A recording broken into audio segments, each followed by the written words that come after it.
अज़ल से है मोहब्बत मावरा लफ्ज़ों की माला से, मगर ये भी हकीकत है मोहब्बत सोच के आकाश पर बादल की सूरत में सदा परवाज़ करती है। कभी बारिश की बूंदों में सिमट कर दिल की धरती पर उतरती है, बिखरती है।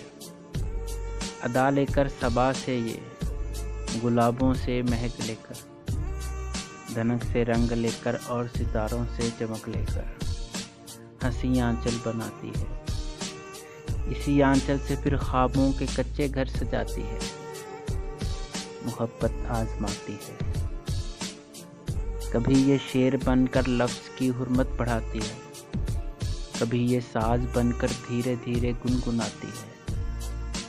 सरापा आँख बन जाती है ये महबूब को पाकर, अनोखा लम्स बन जाती है कुएं यार में जाकर।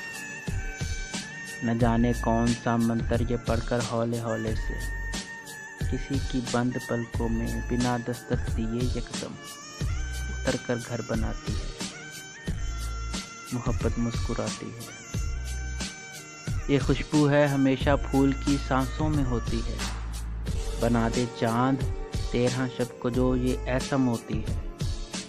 कसक है दायमी इसमें बहुत बेनाम लज्जत है, मोहब्बत की यही तारीफ़ है कि ये मोहब्बत है।